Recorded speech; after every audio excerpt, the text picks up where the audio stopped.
Hello, everyone. Welcome to Midnight Madness, featuring your naturalists from the FER Nature Center. My name is Angie. My name is Kristen. I'm Sarah. Callie. And I'm Kaden. So we're going to be doing a series of short stories and fun facts, followed by trivia questions. Before we start, though, it is May 7th, which is the big day of giving, the day to donate and give to where your heart is. We ask that you help donate to the FER Nature Center. We want to take a moment to just thank you all for your ongoing support. Now, without further ado, let's get into some Midnight Madness. I'm going to start us off with the topic of salmon. I'm going to read a couple pages from the book called Fish Calendar, written by Siegfried Schmitz, illustrated by Jürgen Ritter. The salmon's long journey. The salmon's journey is mysterious. Young salmon travel from the rivers of northern and central Europe far out into the Atlantic Ocean, the North Sea, and the Baltic Sea. That's where they live until they are fully grown. Their bodies are an ordinary silver-gray color. After a few years, the salmon have eaten their fill and are strong enough to get started on the long return trip. During the several months it takes them to swim up through the rivers, tributaries, and brooks, they hardly eat anything. Completely exhausted, they arrive in the fall at the same place where they were born. In the meantime, their scales have changed to scarlet, and in the male, a big hook has developed in the lower jaw, just like this one. With the last ounce of their strength, the salmon spawn in a depression on the pebbly ground of the riverbed. Then they let the stream carry them back toward the sea, but few will reach the waters of the estuary. In many rivers, for example, in the Rhine in Germany, salmon have become a rarity. They cannot live in the polluted, troubled waters. Dams and other artificial barricades, too, put a stop to their travels.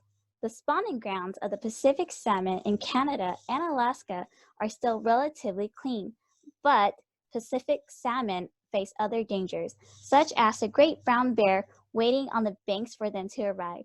It dips its paw into the rushing stream and cleverly lifts out one salmon after another.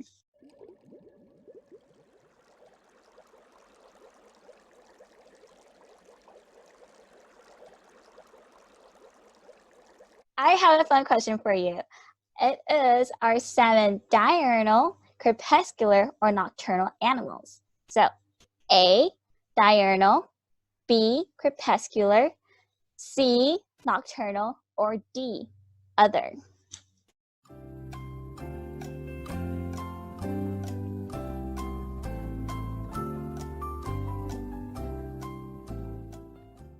The answer is D, other. That is because salmon are mostly diurnal when the temperature is high, but becomes nocturnal when the temperature plummets.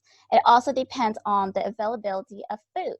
While daytime foraging has major impacts on their growth, there are predation risks that come with it. The results turn into a trade-off between growth and survival, so it really depends on the temperature. So it's really between diurnal and nocturnal. So now we're going to head it off to Kaden. I'm going to talk to you a little bit about skunks, an animal that we often see, or that we often smell, but rarely see.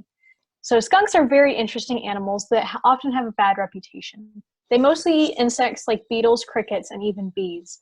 Skunks have strong claws and are excellent diggers, allowing them to reach tasty grubs underground. At FER, we can see evidence of skunks by looking at footprints, scratch marks on the ground, and trail cameras. In 2014, we got a very good look at a pair of skunks foraging near our trail camera.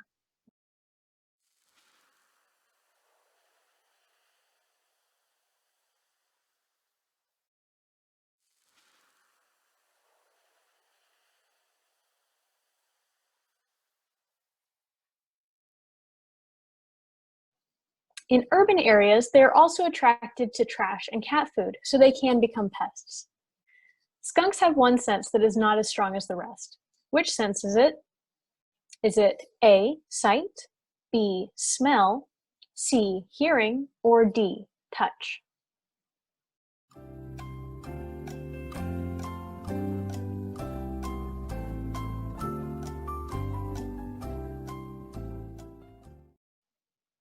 The answer is A, sight.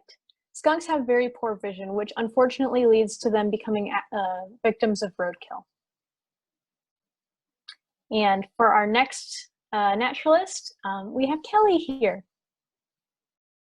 So I have a little poem for you to give you some hints on the animal I'm going to be talking about.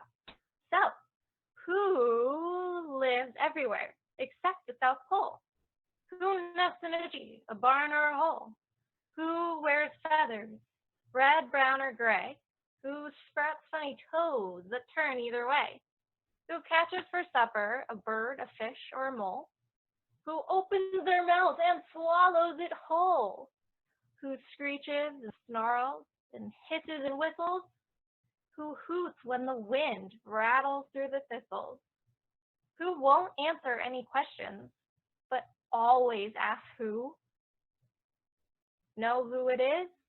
It certainly isn't you. Well, if you guessed an owl, you are correct. I'm talking about owls on this Midnight Madness.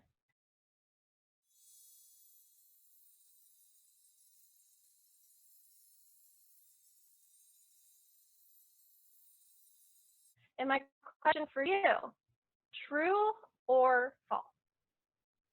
Owls can turn their heads all the way around.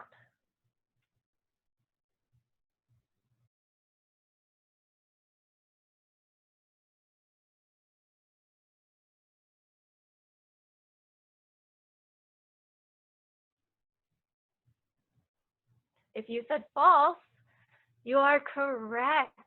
Owls can turn their head nearly all the way around, about 270 degrees. And they have a very special adaptation that helps them be able to do this. I want you all to now feel the back of your neck. Feel those bumps, those silly bones. Well, those are our vertebrae, and humans have 7 of them. Owls can have anywhere from 11 to 25 of them. So that helps them turn their heads almost all the way around. But they can't do something that's really simple for us. We barely even think about it. And I'll give you a hint. They can move their eyeballs around. They have immobile eyes. As they move their heads around, their eyes are in a fixed position. And with moving their head, their ears are here and here. So when turning their head around, they have a much broader range of hearing than humans do. Pretty cool, huh? All right, everyone. Now over to Kristen to talk about another nocturnal predator that we'll see in the nature study area. All right, everybody. So I'm going to be talking about coyotes.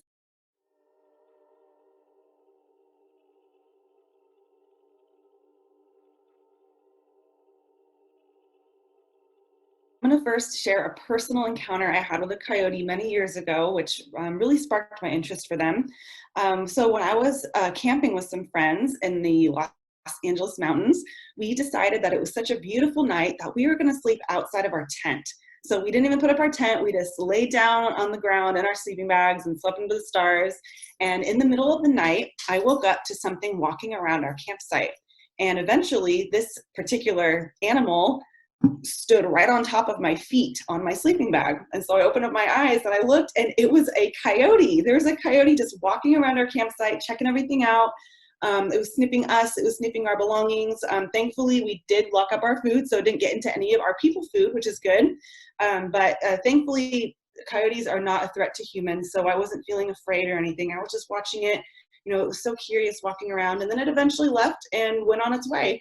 And it was really, really cool experience.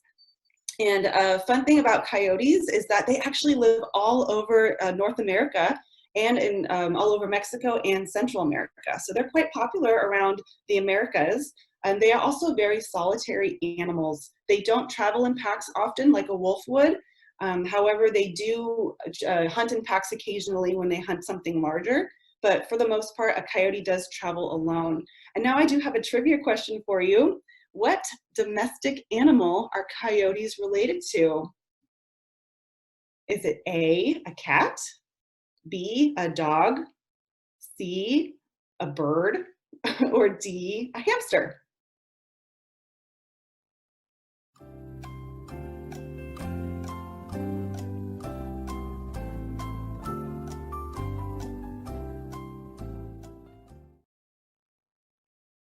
If you gave the answer B, a dog, you are correct. Coyotes are basically wild dogs. They are wild canines. And also, coyotes are also omnivores. So when we go out on the trails a lot, we see a lot of coyote scat all over, and it is full of fur and seeds because they do in fact eat other animals and vegetation. And there's also another really nice little omnivorous animal out in the nature reserve that is nocturnal, and Sarah's going to tell you all about it. Hello, everybody. So this is one of my many favorite animals, coyote being one of them. But this one in particular has a special and spot in my heart just because of another personal story that I have as well. And it's a possum. And the first time I ever encountered a possum or even learned about what an opossum is was in my backyard. So one night, I was about 14 years old. This was back when I was living in Ventura. I heard some sniffing and some shuffling in the backyard, and I got very, very curious because my cat's indoors and it can't be my cat, so what could possibly be outside in my backyard? So I went to quietly investigate, and I look outside into my backyard, and it's too dark for me to see, so I very quietly turn on the backyard light switch. And light comes on, and the first thing I see is this very long white face. Actually gave me a start for a second because I had no idea what I was looking at. After my eyes adjusted, I noticed it was this strange animal that I actually had to ask my mom if she knew what this animal was, and she told me a possum. And so, again, it being the first time I ever encountered this sort of animal, I just watched it sniff around, looking for some food to eat, checked out its colors, its characteristics, and things like that, and I just sort of instantly fell in love. Eventually, it did scurry off, and it ended up becoming a nightly visitor that we ended up naming her Ghostface. And so Ghostface eventually came back night after night after night. One day she became a mother, and it was really, really fun to watch her explore my backyard with all of the little babies hanging on her body.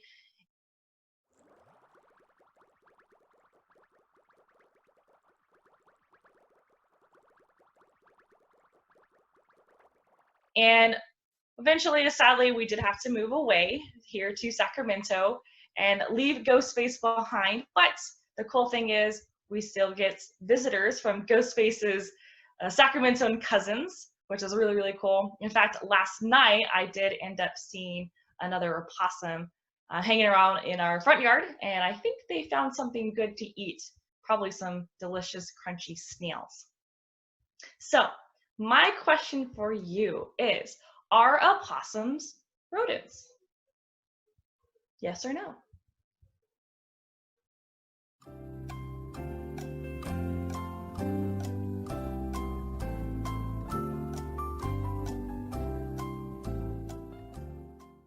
The answer is no. Even though they do resemble rodents and have this really big rat-like tail, opossums are not rodents. Instead, they are marsupials. Like kangaroos and koalas, opossums are born incompletely developed and are typically carried and suckled in the mother's abdominal or belly pouch. Opossums are an important part of our ecosystem by eating a variety of things, including carcasses, dead animals, which really help along with the decomposition process. They're also beneficial to humans. Not only are they garden helpers by snacking on those snails and slugs that like to eat your plants, they also eat about 5,000 ticks per season, making them true champions against fighting Lyme disease. Another fun fact about our often misunderstood marsupials is that they are essentially immune to rabies and are also partially, if not totally, immune to rattlesnake and other pit viper venom. All right, well, that's all for our Midnight Madness. Let us know in the comments below how many questions you answered correctly. We hope you enjoyed our short stories and trivia questions. Don't forget to check out our social media pages for more videos and posts. And remember, it is May 7th, the big day of giving. So we do ask that you help donate to FEO Nature Center. Thank you so much for tuning in, and another thank you for your ongoing support. See you See on you the on the trails. trails.